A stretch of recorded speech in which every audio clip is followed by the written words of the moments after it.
మంచిది. ఈ యొక్క మధ్యాహ్న కాలపు సమయంలో పరిశుద్ధ గ్రంథంలోంచి కొన్ని వాక్య భాగాల్ని మనం ధ్యానం చేసుకుందాము. ప్రసంగి గ్రంథము 5వ అధ్యాయము. ప్రసంగి గ్రంథము 5వ అధ్యాయము మొదటి వచనం నుండి కొన్ని వచనాలను చదువుతున్నాను, దయచేసి గమనించండి. The book of Ecclesiastes chapter 5 verse 1. నీవు దేవుని మందిరమునకు పోవునప్పుడు నీ ప్రవర్తన జాగ్రత్తగా చూచుకొనుము. బుద్ధిహీనులు అర్పించున్నట్లుగా బలి అర్పించుట కంటే సమీపించి ఆలకించుట శ్రేష్టము. వారు తెలియకయే దుర్మార్గపు పనులు చేయుదురు.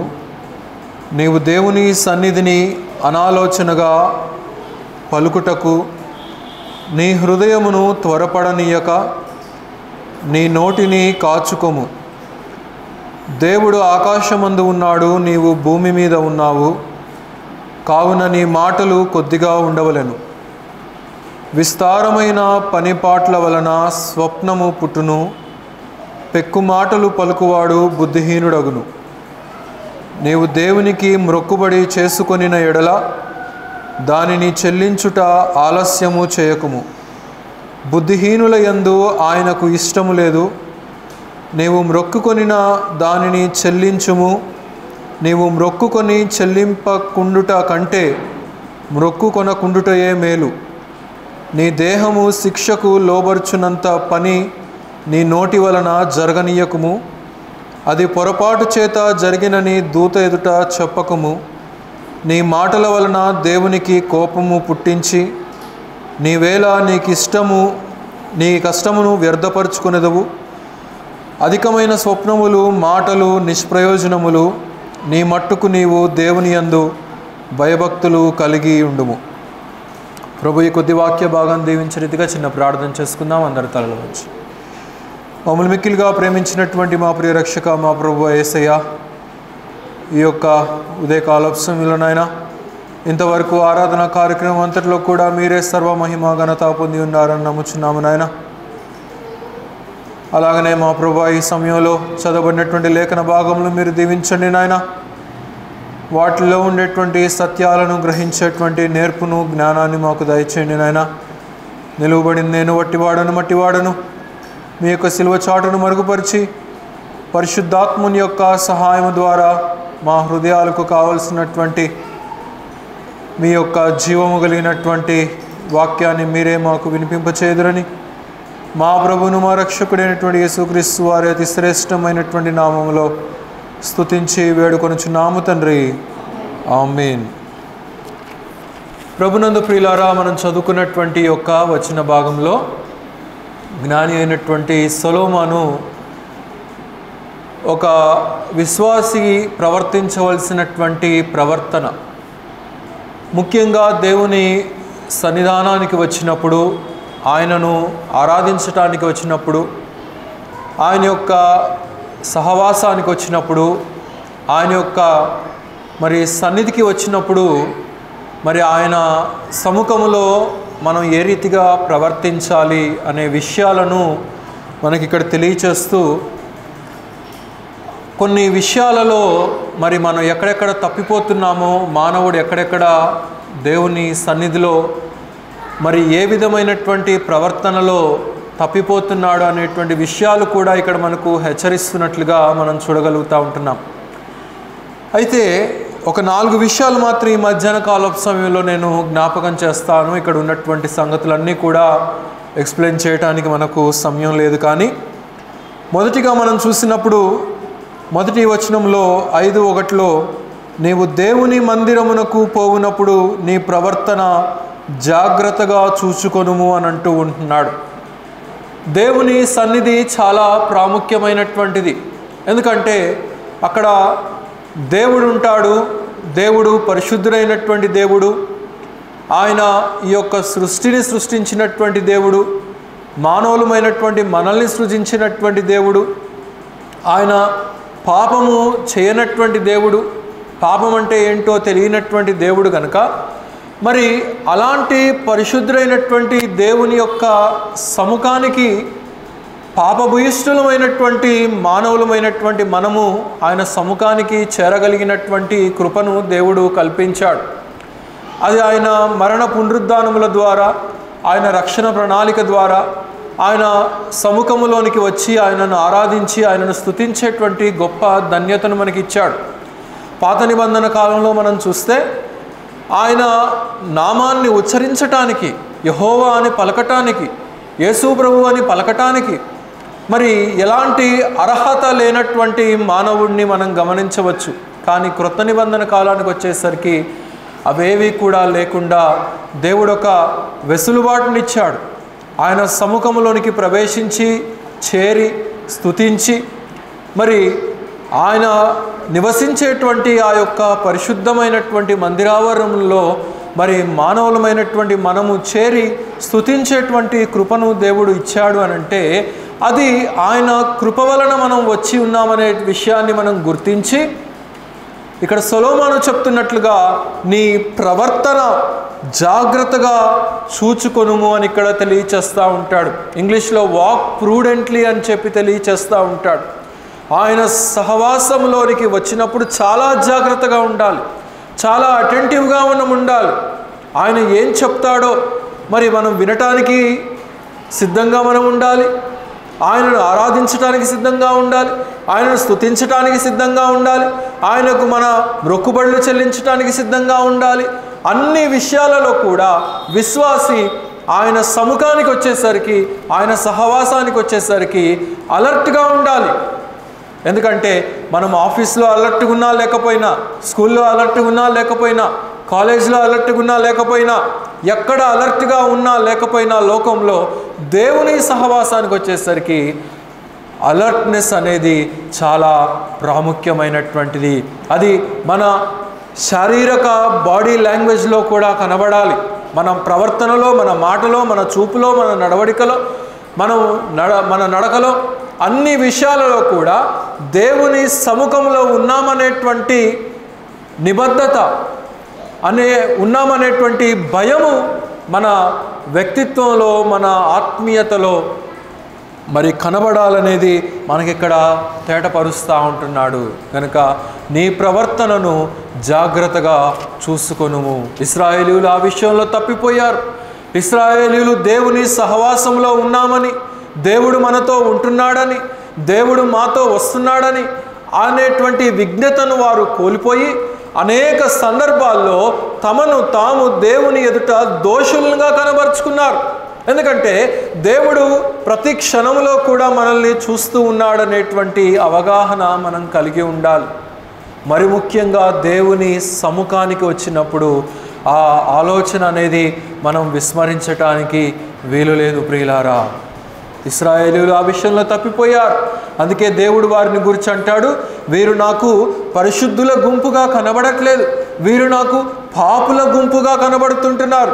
వీరు చేసేటువంటి ఆరాధన కానీ, వీరు చేసేటువంటి ప్రార్థన కానీ, వీరు చేసేటువంటి అర్పణ కానీ, వీరు నాకు చేసేటువంటి ప్రతి విధమైనటువంటి స్తోత్రములు కానీ అవేవి కూడా నాకు ఇంపుగా కనబడట్లేదు, కానీ అవి నాకు హేయములుగా కనబడుతున్నాయి అని చెప్పి దేవుడు అనేక సందర్భాల్లో ఆయన తెలియచేస్తున్నట్లుగా మనం చూడగలుగుతూ ఉంటున్నాం. ఒక ఉదాహరణ జ్ఞాపకం చేస్తాను. యెషయా గ్రంథాన్ని త్రిప్పండి. యెషయా గ్రంథము 1వ అధ్యాయము 12వ వచనం నుండి చదవండి. ప్రక్కనే ఉంది.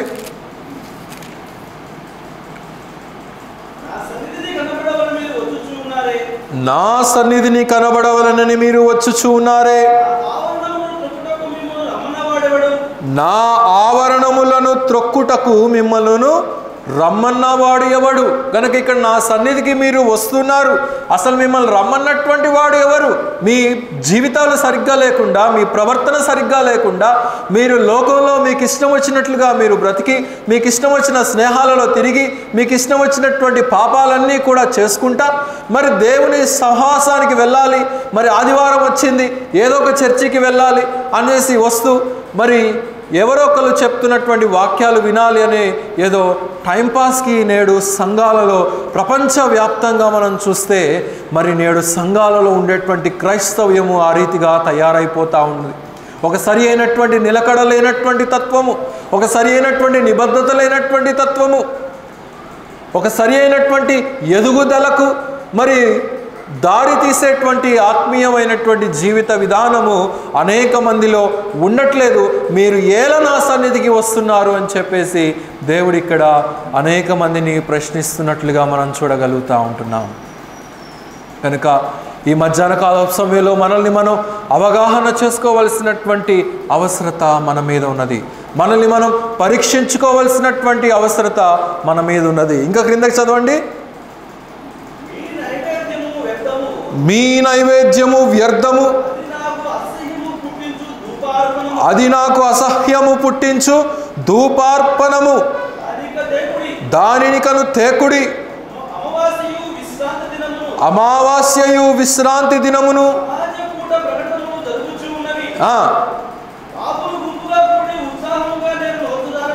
పాపులు గుంపుగా కూడి ఉత్సవ సమాజము నేను ఓర్చజాలను అని అంటూ ఉంటున్నాడు. గనక వీరు ఏ రీతిగా కనబడుతున్నారంటే దేవుని సముఖానికి, దేవుని యొక్క కంటికి ఏ రీతిగా కనబడుతున్నారంట?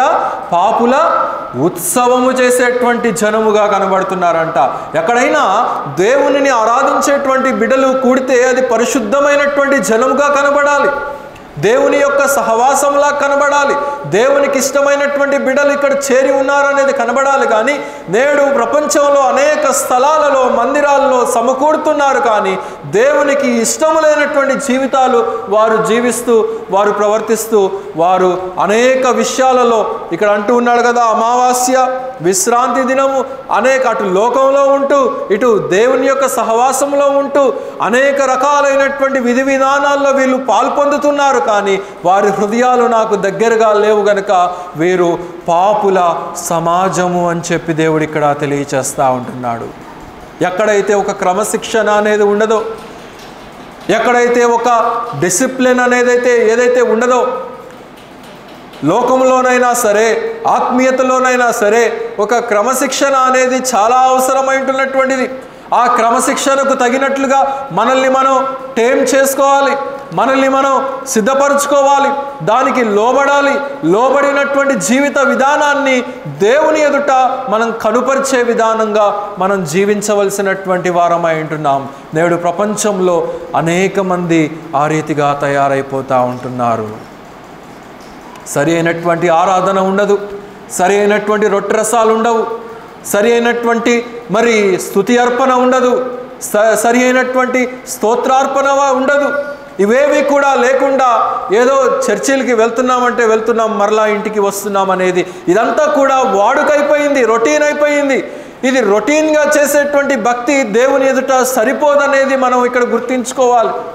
విశ్వాసులంగా దేవుడు మనల్ని ఏ ఆరాధన కోరుకుంటున్నాడో, ఏ అర్పణ కోరుకుంటున్నాడో, ఏ జీవిత విధానాన్ని కోరుకుంటున్నాడో, దేవుని సముఖానికి వచ్చినప్పుడు జాగ్రత్తగా ఉండాలి అనే దాంట్లో అర్థం ఏంటంటే ఒక్క దేవుని సముఖానికి వచ్చినప్పుడు మాత్రమే కాదు, కానీ మన జీవిత విధానం అంతా కూడా దేవునికి యోగ్యకరముగా మనం జీవించవలసినటువంటి అవసరత విశ్వాసుల మీద ఉన్నది అనేది మనం ఇక్కడ గమనించాలి ప్రియులారా. గనుక ఒక నిలకడ, ఒక క్రమమైనటువంటి గ్రోత్ అనేది, ఎవరమైతే ఒక క్రమమైనటువంటి సంఘములో నాటబడి ఉంటామో, ఎక్కడైతే ఒక క్రమశిక్షణ కలిగినటువంటి ఆరాధనలో మనం ఉంటామో, ఎక్కడైతే రెగ్యులర్గా ఆరాధనలో పాలు పొంది సహవాసంలో మనం ఉంటూ ఉంటామో అక్కడ ఆత్మీయమైనటువంటి గ్రోత్ అనేది మనం చూడగలుగుతాం. ఒక చెట్టు చూడండి, మన ఇళ్లలో మన చెట్ల మొక్కలు మనం పెంచుకుంటూ ఉంటాం. దానికి ఒక సరి అయినటువంటి గ్రోత్ ఉండాలి అని అంటే అది అదే ప్లేస్లో ఉండాలి, దానికి రోజు నీరు అందాలి, రోజు అదే స్థలంలో మరి దానికి చక్కగా ఎండ తగలాలి, అన్ని వాతావరణాలు ఒకే స్థలంలో దానికి నిలకడగా ఉంటే అది పెరుగుతూ ఉంటుంది. అలా కాకుండా రోజుకొక స్థలంలో దాన్ని తీసి నాటుతూ ఉండండి. ఇక్కడ ఈ కుండీలో తీసి ఆ కుండీలో తీసి ఆ స్థలంలో తీసి ఈ స్థలంలో అలా నాటుకుంటూ పోతూ ఉంటే ఆ చెట్టు ఉంటుందా? బ్రతుకుతుందా? ఏమైపోతుంది? కొంతకాలానికి ఎండిపోతుంది, చచ్చిపోతుంది. నేడు సంఘాలలో ఉండేటువంటి ప్రపంచంలో, ఇక్కడ కాదులే వేరే బయట చెప్తూ ఉంటున్నాను, కనుక ఆ రీతిగా ఉంటున్నారు. ఒక క్రమానికి అలవాటు లేకుండా ఏదో ఒక చర్చికి వెళ్ళాలి, ఏదో ఒక ఆరాధన చేయాలి, ఏదో ఒక గుంపులో మేము పాలు పొందాలి అని చెప్పేసి వెళ్ళిపోతూ ఉంటున్నారు. కానీ వారి యొక్క ఆత్మీయ జీవితాన్ని వెనక్కి గనక త్రిప్పి చూసుకుంటే నశించిపోయినటువంటి స్థితి పక్కాగా కనబడుతుంది ప్రియులారా. మరి ఒక మాట ఆ క్రింద చదవండి 14 నుంచి.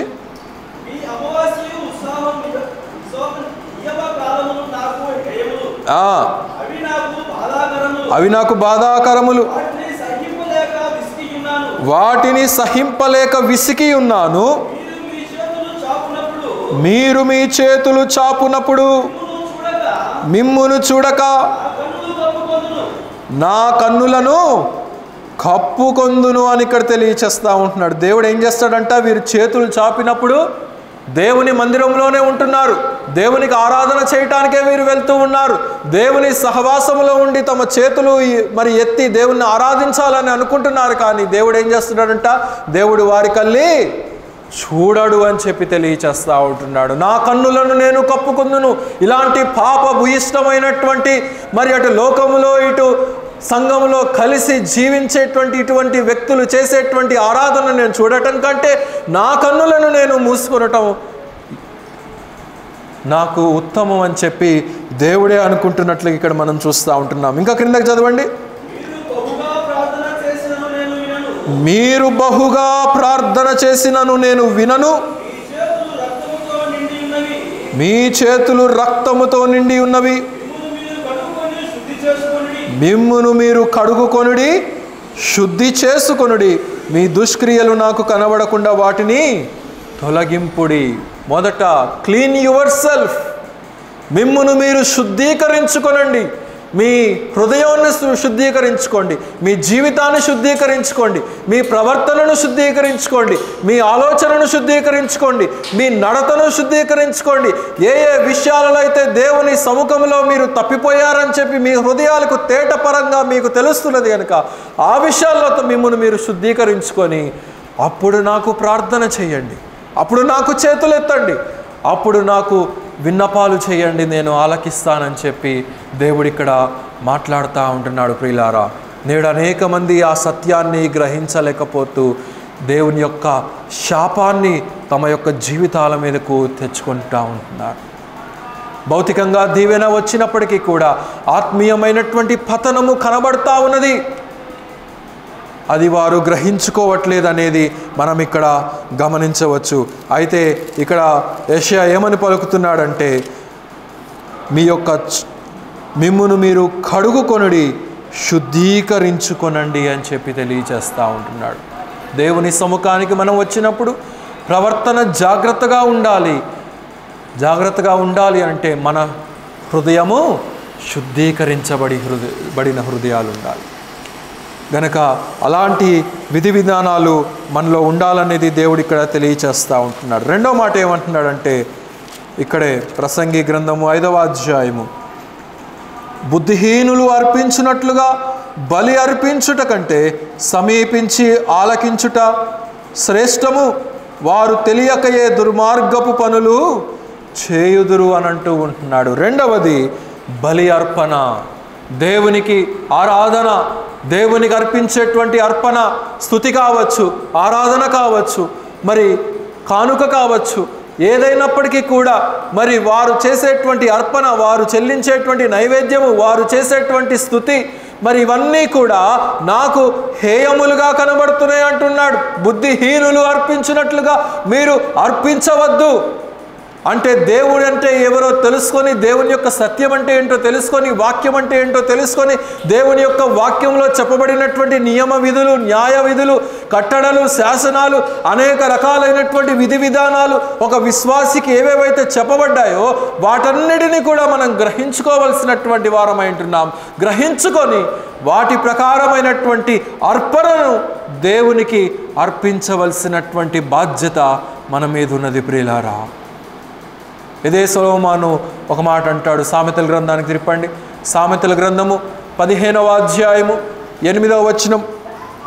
సామెతల గ్రంథము 15వ అధ్యాయము 8వ వచనం.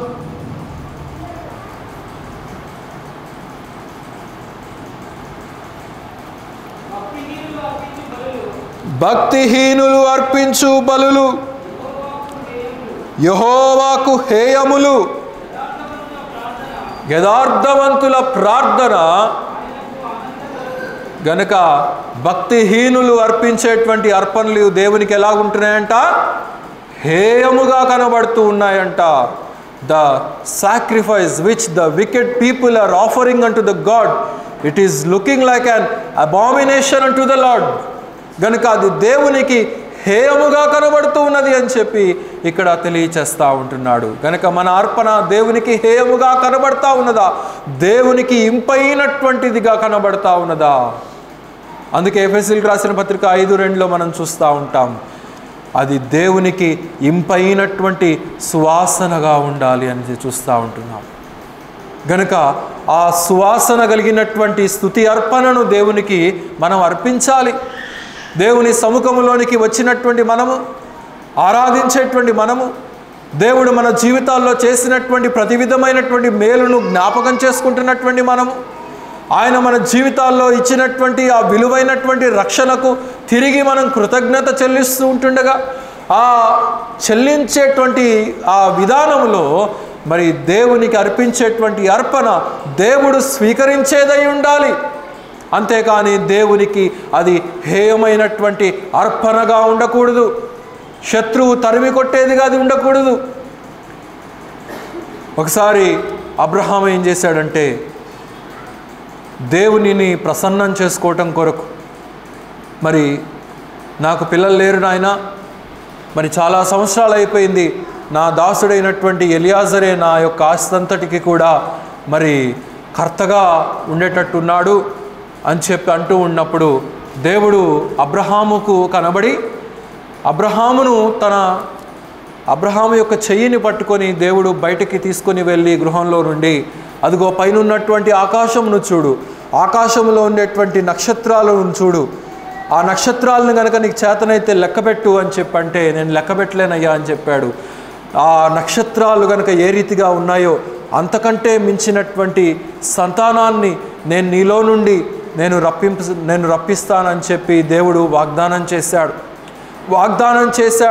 అయితే ఆ వాగ్దానాన్ని స్థిరపరచుకోవడం కోసం అబ్రహాం ఏం చేశాడంటే, మరి 3 ఏండ్ల పెయ్య, 3 ఏండ్ల గొర్రెపిల్ల, 3 ఏండ్ల మేకపిల్ల, మరి ఒక గువ్వ, ఒక పావురాన్ని మరి తీసుకొని మరి ఆ పెయ్యను, మేకపిల్లను, మరి పొటేలును మరి అర్పించాడు. మరి వాటి యొక్క శిరస్సును ఖండించి వేసి, మరి ఆ యొక్క శరీరానికి, ఆ మొండాలకు, మరి వాటిని రెండింటిని ఎదురెదురుగా, శిరస్సు మొండెము 2 ఎదురెదురుగా పెట్టి మరి సాయంకాలం వరకు ఎదురు చూస్తూ ఉంటుండగా, అసలే వృద్ధుడు, మరి రోజంతా కూడా అలసిపోయాడు. మరి పొద్దుగుంకే వేలైపోయినప్పుడు అవన్నీ చదివించడానికి సమయం లేదు, ఆదికాండం 15వ అధ్యాయాలు ఉన్నాయి. పొద్దుగుంకే వేలైపోయినప్పుడు అక్కడ మరి తెలుగులో గద్దలు వచ్చాయని చెప్పి అన్నాడు, కానీ ఇంగ్లీష్లో వల్చర్స్ అనేటువంటి మాట అన్నాడు. వల్చర్స్ అంటే తెలుగులో ఏమంటారు? వల్చర్స్ని రాబందులు. గనుక రాబందులు వచ్చేసాయి. ఆ అర్పించినటువంటి అర్పణ దేవుడు వచ్చి స్వీకరిస్తాడు అని చెప్పి అబ్రహాము ఎదురు చూస్తూ ఉంటుండగా, అబ్రహాము కొంత గాఢ నిద్రలోనికి వెళ్ళాడు. ఆ సమయంలో వెళ్ళినటువంటి ఆ సమయంలో మరి ఆ లోయకాకులు అనొచ్చు, లేకపోతే రాబందులు అనొచ్చు, అవి ఆ అర్పణను మీదకు వాలినాయి. మీకు తెలుసా, ఆ వల్చర్స్ కనుక వస్తే ఆ కళేబరాలను వితిన్ సెకండ్స్లో అవి మటుమాయం చేసేసేటువంటి స్టామినా వాటికి ఉంటుంది. మరి మిగిలినటువంటి జంతువుల్లాగా కూర్చొని గంటలు అవి తీరిగ్గా తినవు. మరి ఆ వల్చర్స్కి ఉన్నటువంటి ప్రత్యేకత ఏంటంటే, ఆ కళేబారాలు కనుక కనిపించినాయి అంటే, ఎక్కడ సచ్చిన పీనుగు కనబడుతుందో, ఎక్కడ ఆ చనిపోయినటువంటి ఆ దుర్వాసన వాటికి కలుగుతుందో, మరి ఇంట్లో ఉన్నటువంటి వ్యక్తి చనిపోయాడని చెప్పి ప్రక్కనున్నటువంటి వ్యక్తికి తెలిసినా తెలియకపోయినా ఈ యొక్క రాబందులకు మాత్రం చాలా స్పష్టంగా తెలిసిపోతూ ఉంటుంది. అవి వచ్చి వాలినప్పుడు అబ్రహాము వాటిని తోలివేసి మరి ప్రొద్దుగుంకేటువంటి వేళ అవుతూ ఉన్నది. ఆ మాట చదవండి, 15వ అధ్యాయం త్రిప్పండి, ఆదికాండం 15:9. 15వ అధ్యాయం 9వ వచనము. మూడేళ్ల గొడ్డెలను, ఒక తెల్లగువ్వను, ఒక పావురపు పిల్లను నా యొద్దకు తెమ్మని అతను కోరుచెప్పెను. అతడు అవన్నీ తీసుకుని వాటిని నడుముకి ఖండించి ఏది ఖండమును దాని ఖండములకు ఎదురుగా ఉంచెను. పక్షులు అతడు ఖండింపలేదు. గద్దలు ఆ కళేబరముల మీద వాలినప్పుడు, అక్కడ తెలుగులో తప్పు ట్రాన్స్లేషన్ అయ్యింది. ఇంగ్లీష్లో ఒరిజినల్గా మనం చూస్తే వల్చర్స్ అనేటువంటి మాట రాయబడి ఉన్నది. కనుక ఆ యొక్క రాబందులు వాటి మీద వాలినప్పుడు అబ్రహాం ఏం చేస్తున్నాడంట? చదవండి. అబ్రహాము వాటిని తోలివేసెను. గాఢ నిద్ర పట్టగా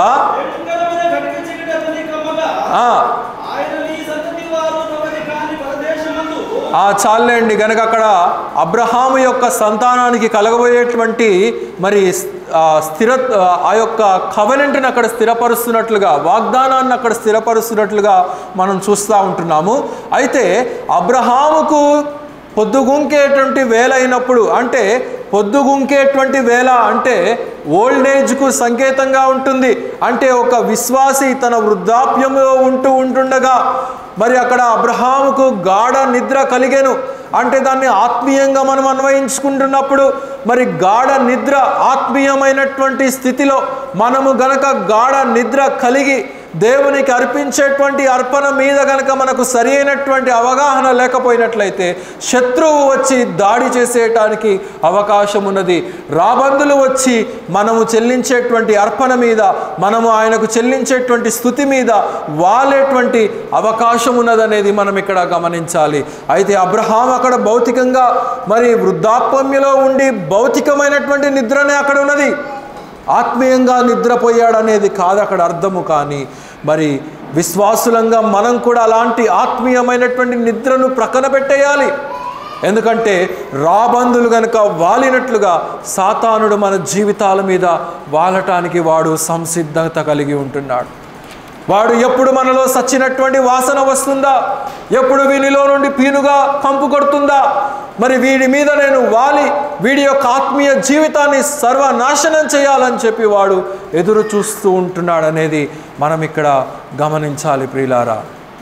అయితే అక్కడ అబ్రహాము చేసినటువంటి బలి అర్పణలో దేవుడు తనకిచ్చినటువంటి వాగ్దానాన్ని నిబంధనగా స్థిరపరిచినట్లుగా అక్కడ ఒక రాజుచున్న పొయ్యి అగ్నిజ్వాల వచ్చి అబ్రహాముతో ఆ నిబంధనను స్థిరపరిచినటువంటి క్రమాన్ని మనం చూస్తూ ఉంటున్నాం. అలాగైతే దేవుడు మనతో చేసినటువంటి వాగ్దానాలు, దేవుడు మనతో నియమిస్తున్నటువంటి అనేకమైనటువంటి నియమాలు, మనకు అనుగ్రహిస్తున్నటువంటి ఆయన యొక్క వాక్యాన్ని స్థిరపరచాలంటే మన జీవితాలు ఆయన సన్నిధిలో క్రమంగా మనం ఉండాలి, జాగ్రత్తగా మనం నడవాలి.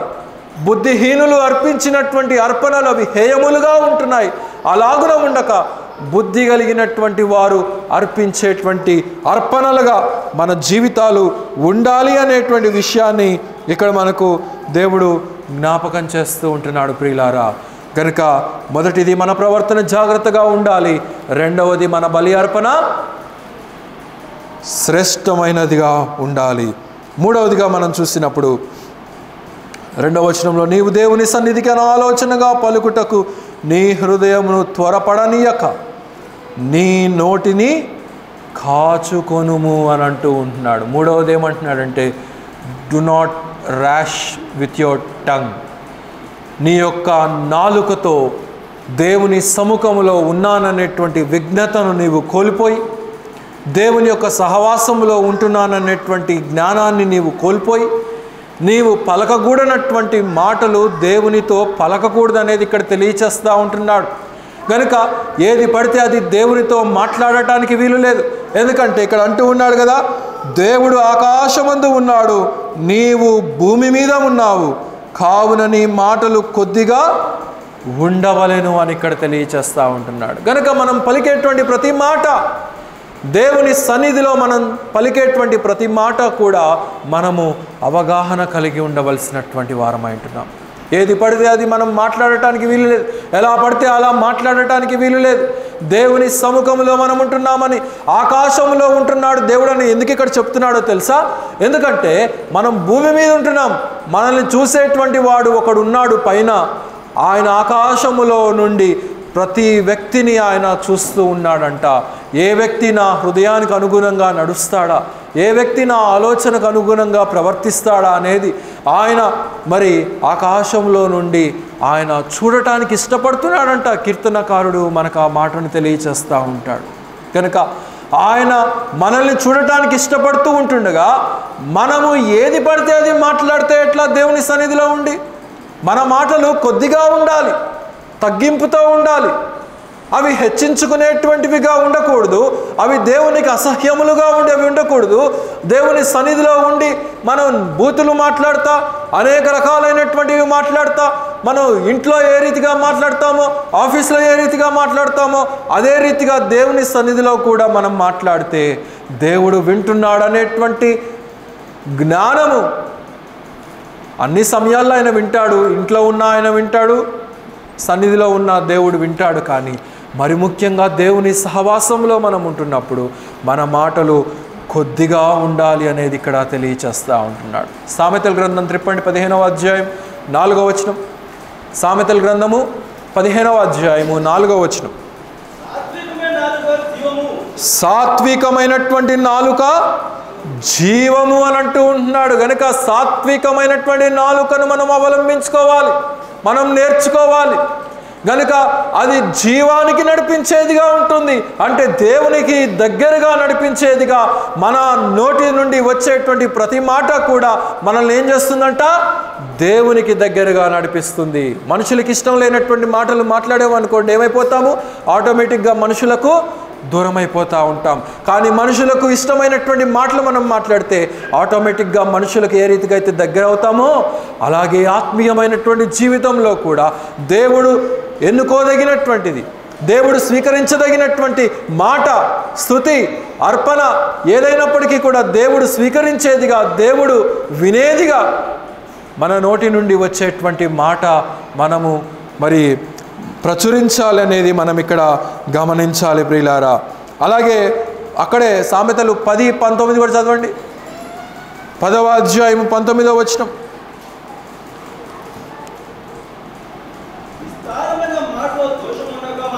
విస్తారమైనటువంటి మాటలలో ఏముంటుందంట?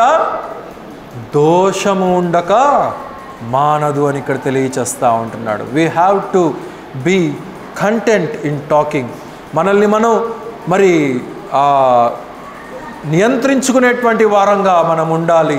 దేవుని సన్నిధిలో మనము మాట్లాడేటప్పుడు మత్తయి సువార్త 6:7 అంటాడు, దేవుని సముఖంలో నీవు ఉన్నావనేది మర్చిపోయి దేవునితో ఏది పడితే ఆ రీతిగా మాట్లాడి ఏది పడితే ఆ రీతిగా నీవు అడగకూడదు.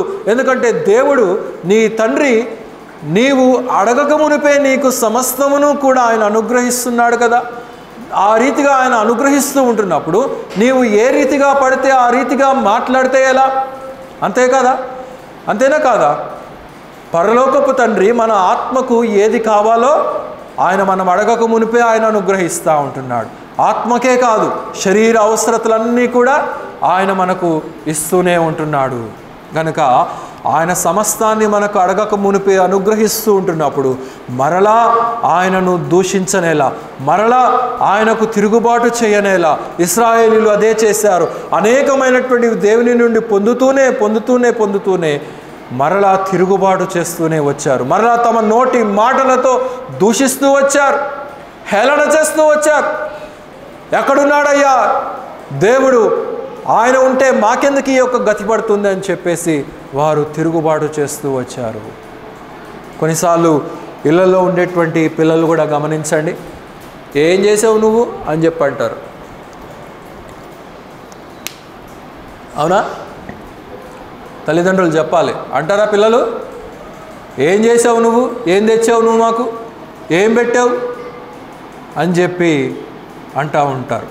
కనుక వారిని చదివించి ప్రయోజకులుగా చేయటం, వారికి కావలసినటువంటివన్నీ కూడా అవసరతలన్నీ కూడా తీర్చిదిద్దటం, ఆ రీతిగా మనం మాట్లాడటం అనేది తల్లిదండ్రులకు బాధాకరంగా అనిపిస్తూ ఉంటుంది గనుక ఆ రీతిగా మనము మాట్లాడకూడదు. అలాగే దేవునితో కూడా మనము దేవునికి పిల్లలమై ఉంటున్నాము.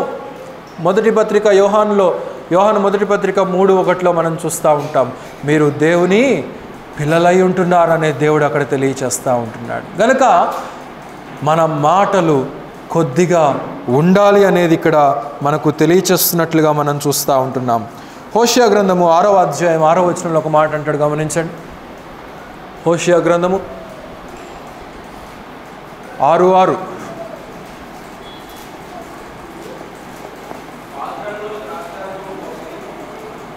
నీ స్వరం వినిపించట్లేదు, చదవండి గట్టిగా చదివేవాళ్ళు.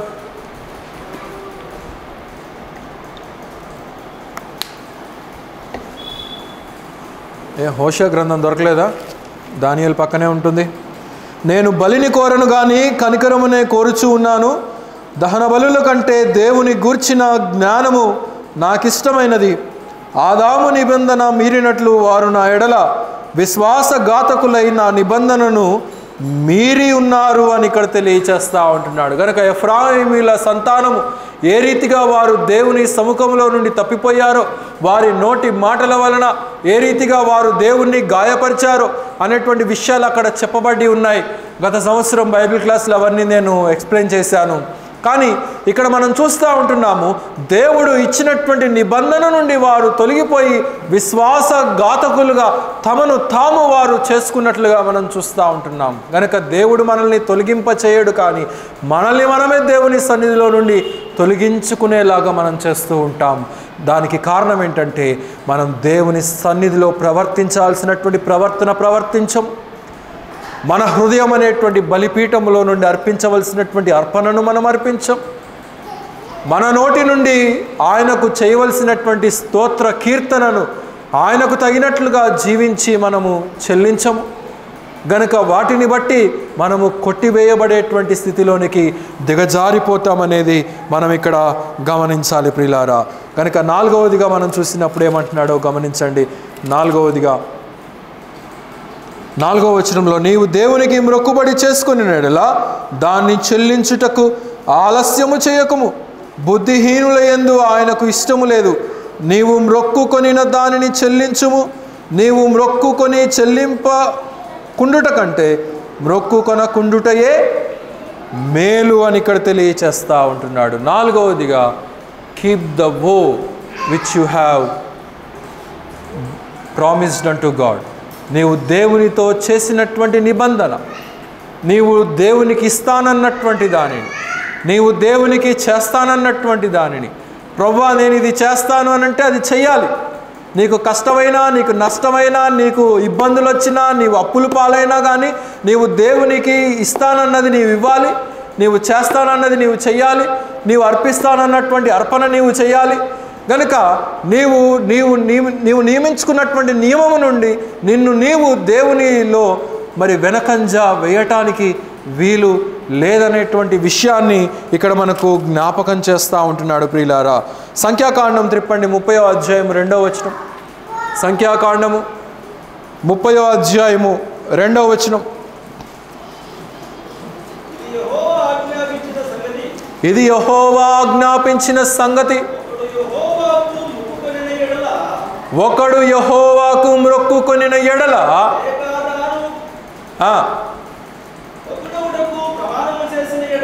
బద్ధుడగుటకు ప్రమాణము చేసిన ఎడల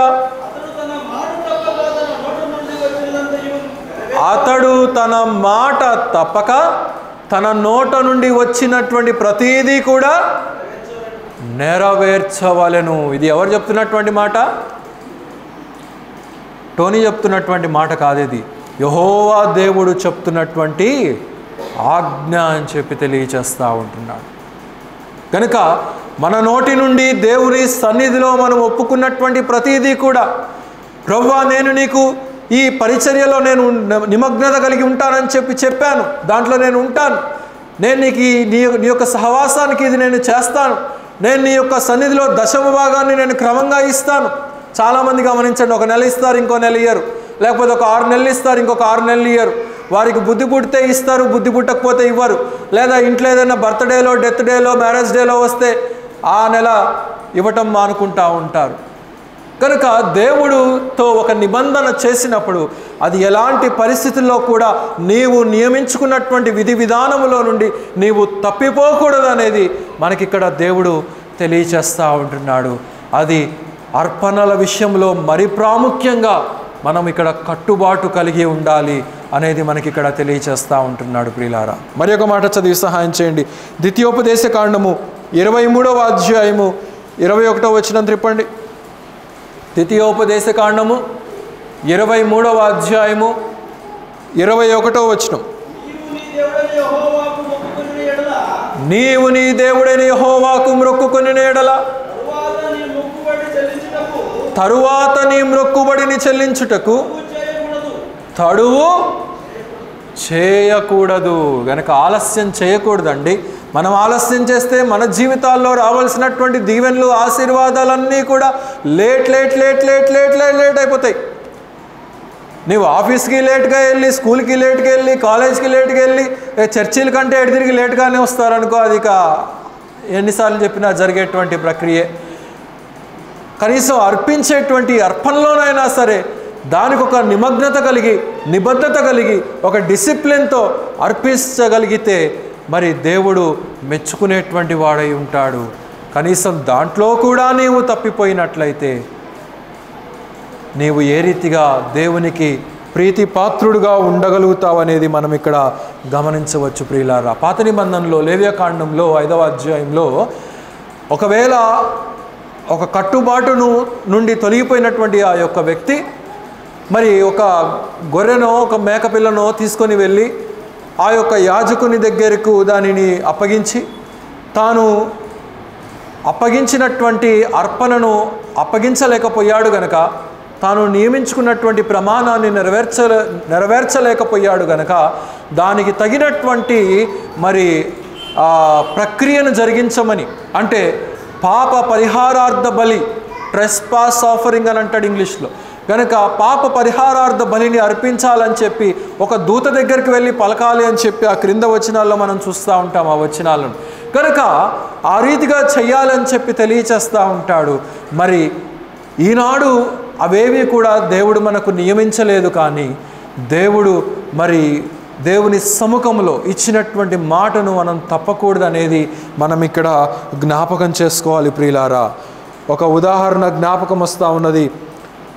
న్యాయాధిపతుల గ్రంథము 11వ అధ్యాయం 1వ వచనంలో మనం చూసినప్పుడు అక్కడ యెఫ్తా మనకు కనబడతాడు. యెఫ్తా తాను దేవుని సన్నిధిలో ఒక నియమాన్ని నియమించుకుంటాడు, ఒక ప్రమాణము చేస్తాడు.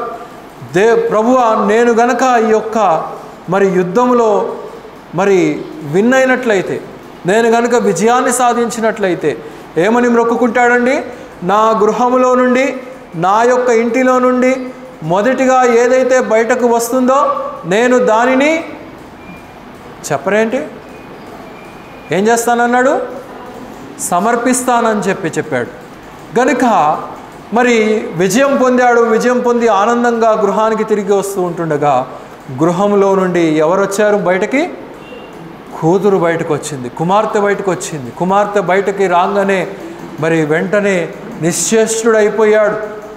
కనుక ఏదైనా ఒక జంతువు వచ్చుంటే దానిని దేవునికి సమర్పించేసేటువంటి వాడు, కానీ కూతురు రాగానే, కానీ దేవుని సముఖములో మాట ఇచ్చాడు గనక, దేవుని సముఖములో మాట ఇచ్చి తప్పకూడదు గనక, నెరవేర్చవలసినటువంటి బాధ్యత తన మీద ఉన్నది గనక ఏం చేశాడంటే కూతురును దేవుని సంఘంలో, దేవుని సముఖంలో, దేవుని సన్నిధిలో పరిచర్య చేయటానికి నిరంతరము కూడా మరి అప్పగించేసినట్లుగా మనం చూడగలుగుతూ ఉంటున్నాం.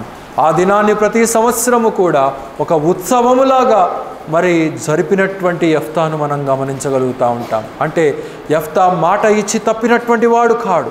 దేవునికి మాట ఇచ్చాడు. మనుషులకి మాట ఇచ్చి కొన్నిసార్లు మనం తప్పిపోతూ ఉంటాం, కానీ దేవునికి మాట ఇచ్చి మనం కనుక తప్పిపోయినట్లయితే దేవుడు మనల్ని తిరిగి ప్రశ్నిస్తాడు, దేవుడు మనల్ని తిరిగి అడుగుతాడు. కనుక 4 విషయాలు ఈ మధ్యాహ్న కాల సమయంలో మనం జ్ఞాపకం చేసుకుంటున్నాము. మొదటిది ఏమంటున్నాడు? దేవుని సన్నిధిలో మనము జాగ్రత్తగా ప్రవర్తించాలి అని అంటూ ఉంటున్నాడు. రెండవది ఏమంటున్నాడు? దేవునికి ఒక సరి అయినటువంటి బలి అర్పణ, శ్రేష్టమైనటువంటి బలి అర్పణ మన జీవితాల్లో నుండి మనము అర్పించాలనేది తెలియచేస్తూ ఉంటున్నాడు.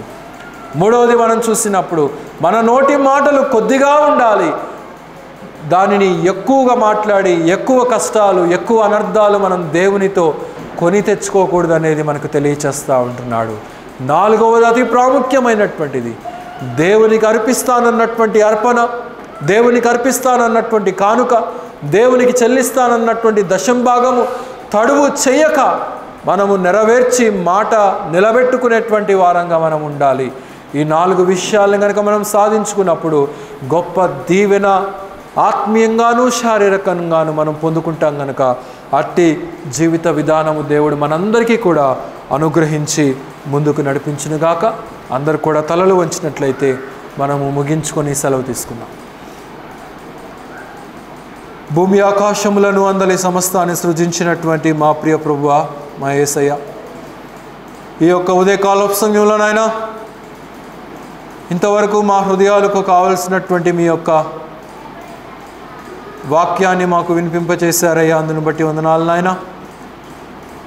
అలనాడు సొలొమోను మీ యొక్క సన్నిధిలో మేము ఏ రీతిగా ప్రవర్తించాలో, ఏ రీతిగా నడవాలో,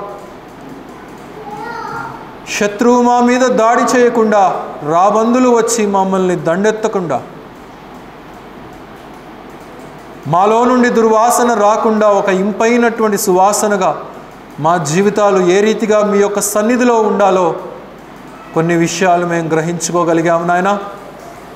మా యొక్క ప్రవర్తన, మా యొక్క నోటి మాట, మా హృదయంలో నుండి వచ్చేటువంటి అర్పణ, మా జీవితాలను మేము మీ యొక్క సన్నిధిలో కట్టుబాటు చేసుకున్నటువంటి విధానాన్ని, మేము నియమించుకున్నటువంటి నియమాన్ని మేము తప్పక మీ యొక్క సన్నిధిలో మేము అన్ని విధానాలలో కూడా నెరవేర్చి,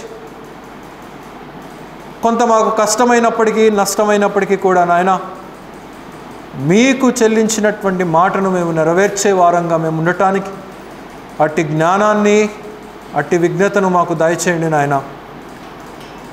అట్టి జ్ఞానము లేకనే బుద్ధిహీనులు మీకు హేయమైనటువంటి జీవిత విధానాన్ని జీవించినట్లుగా మేము చూస్తూ ఉంటున్నాము.